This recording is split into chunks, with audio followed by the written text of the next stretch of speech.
Reyno, Senior Historical Researcher sa Research and Publication Division ng National Historical Commission. Thank you po. First question. Ang first question niya is mga lihim. Opo. So, sasabi ko lang, bale, itong mga lihim, actually parang medyo alam na to. So, hindi siya masyadong secret. So, parang controversy siguro. Isa dito, at saka nabanggit ko ni Chairman Ocampo sa column niya sa Inquirer. So, you can research this sa column niya sa Inquirer. Meron kaming 18th, unfortunately, under renovation yung library. So,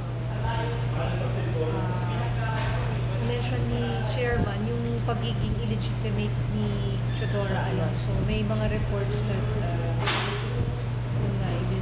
she was a child out of wedlock. Tapos parang na-feature din yata yung isa pa. Yung isa pa yung kay Pasiano Rizal, which is acknowledged in a book dun sa Lolo Jose ni Bantu, na ako din siya. Si Pasiano, may picture doon ng daughter ni Pasiano. Daughter din out of, hindi yata married, out of wedlock. And still another, yung kay Rizal, yung tungkol sa yung child nila ni Josephine Bracken, na may mga reports na yung miscarriage was caused by fight or nagalit si Rizal. Parang naano niya yata natulak, pero hindi confirmed yun. And another one is yung may, aside from the Mi Ultimo Adios, actually Mi Ultimo Adios, wala namang title talaga yun. It was just given that title by late succeeding historians. Hindi natin alam kung sino talaga nagbigay. Pero that poem had no title when Rizal wrote it.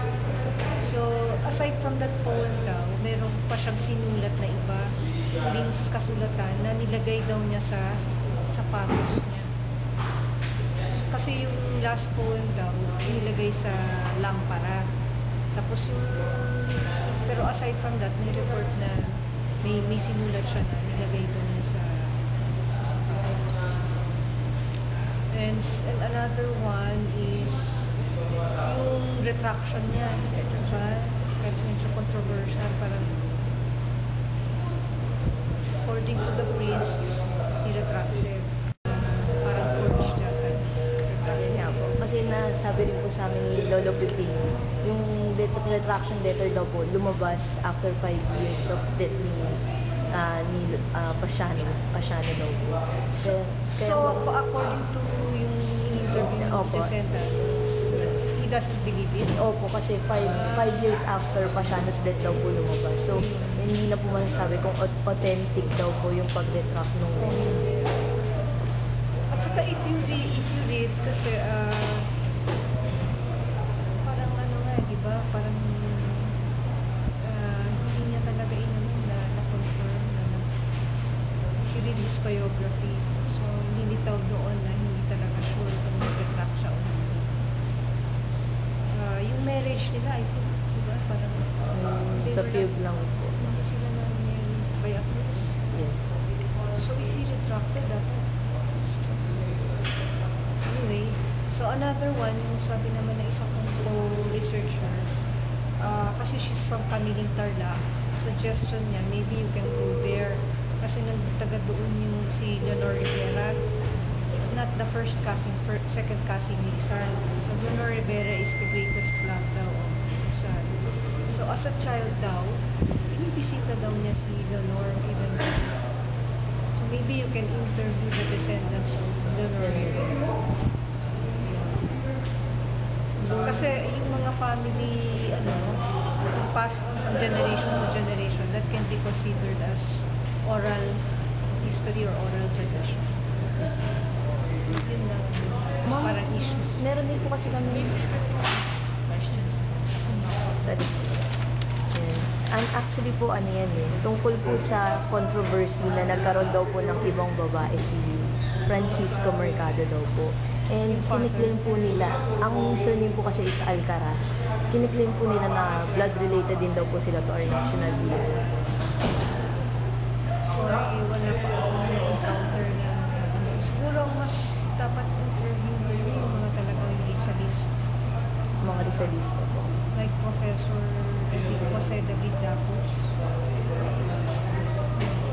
Paano po kaya namin sila saan po ba sila I think si Professor Lapus is connected with the UST. Yes. Ano po ba? Pero, personally, wala pa ako. Saan nanilangan? Ay, ano po, yung isa pa pong question dyan is, nasagot na din naman po ng mga ni Lolo Peping, pero gusto lang po namin ng confirmation na napalayas daw po sa Calamba yung pamilya niya Pasiano, napunta daw po sila ng Los Baños. What could have been the reasons po kaya? Actually, nung na-interview namin din si, yung ano, di ba, yung, he has 3 daughters. The grandson of Pasiano. Opo. Napalayas from Calamba na napunta sa Los Baños. Tapos sinabi din niya sila. So, pero kailangan siguro on our part ng documentation. I-research din. Kasi aside from oral history, kailangan din Ma'am, isa pa pong question. Sino po ba yung mga masasabi na direct descendants? Kasi po sa Los Baños, marami din po nag-claim na mag-anak po nila si Rizal at may apelido din po silang Rizal. Hindi. Merong fan page, nakita niyo na ba? Pinakita fan po? page? Opo. Ayun, yun ang mga direct descendants ni Rizal. But descendants through the sisters and brothers. Pero yung iba po na nag-claim na na Rizal din po yung surname nila, hindi po sila kamag-anak ng national hero. Unless na-confirm ng mga descendants na yun. Kasi yun sila eh. Kaya nila bumili ko yun. So yun. Okay po. Ano pa, Jordan? Pero yung Rizal is a unique name. Yes. karapat dapat po ang bilhin ng parang ako si Rashad. Anong klase? Kasi pinaparangalan din naman ng National Historical Commission sa Pasiano as one of the leaders of the revolution and the reform movement. Kasi in fact, si Pasiano nga daw ang reform sa political conscientization. Siya ang responsible sa political conscientization ni Rizal. Parang mentor siya ni Rizal. So, ibig sabihin, he fought for reforms for the rights of the Filipinos ahead of Rizal. Kasi he was older by 10 years. So, dapat lang parangalan. Pero, the same level, siguro, ano naman yun eh, parang halos the same level na rin eh. Yun nga lang, si Rizal, by virtue of his achievements, talagang walang magagawa na, hindi naman nai-impose ng isang batas o ano, yung, ano yan eh, heroism is it's decided by the people, hindi siya legislated. So, yung level of reverence or acclaim depends upon the people.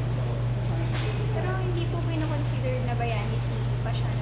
Kino-consider kasi ano eh, actually nasa ano namin siya sa Filipinos in history studies. So consider hero. Pero yung level of acclaim, isang tao kaya. At saka ano rin po, parang wala rin po masyadong information regarding kay Pasiano. Parang more on research. Parang bakit po ba? Sa mga books po hindi po masyadong na-explain. Siguro fault na rin siguro ng previous historians, previous researcher. Siguro wala pa sila na makaisip na kailangan ng mga ibang heroes, dinocument din nila, inaral din nila, interview din nila while they were still alive. At kasi Cristiano, I think mismo was medyo reclusive siya eh. Hindi siya masyado sa tao. Yung description yung descendants. Yes, ano daw po, close. Kung ano lang daw kung tanongin lang. So parang yung reticent na tao. Hindi siya masyadong nagbigay ng mga interviews. At saka he did not leave that much documentation about his.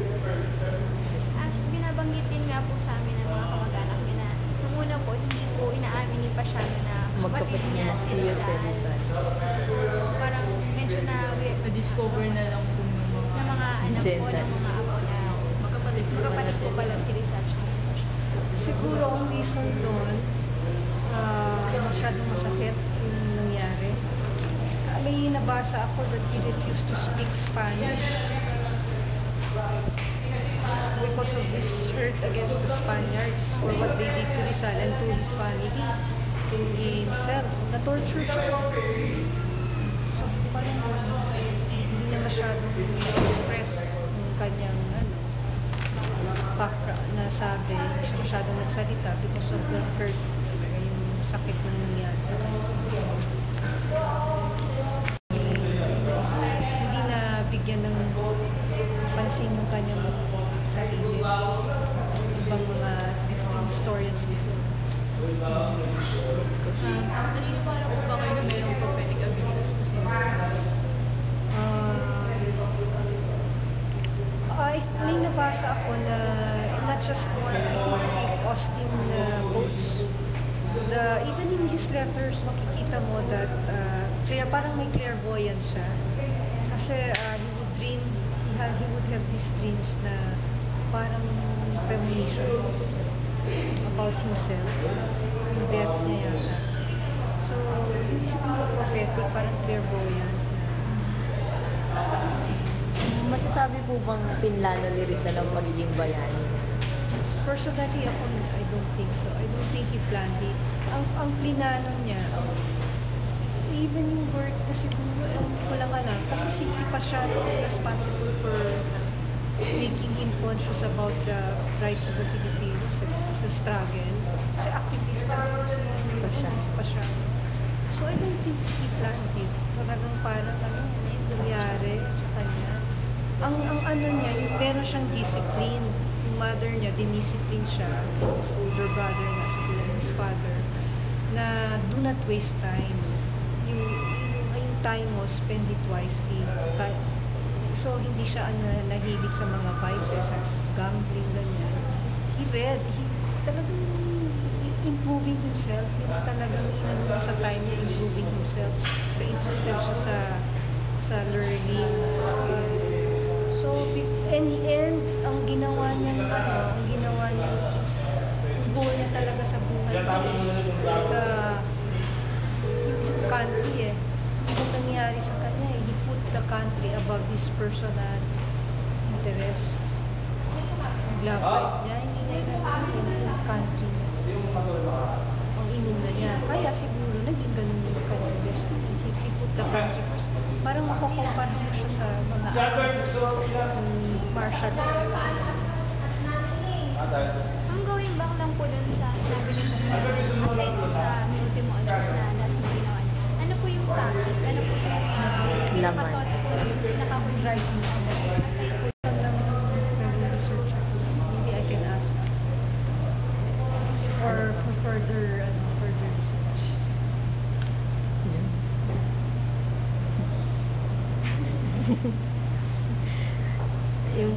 yung about kay Saturn, ano daw po, yung mga descendants daw po ni Pasiano, actually daw po, ang pinagmulan daw po talaga nila is from Narcisa and Pasiano. Dahil magpinsan daw po yung Parang si Mr. Lopez. Opo. Yun po, His parents were first cousins. first cousins nga daw po. So, Medyo, parang medyo common yung gano'n. Even Manuel Quezon, di ba si Aurora Quezon? Yung wife niya, first cousin. so common lang po yung mga ganun nung ano. Pero Parang sabi ko kasi parang hindi sila nakasal sa Opo, church. sa live kay Yun. So, it happened. There were cases talaga na first cousin. Ano, yun na? So, that's the end of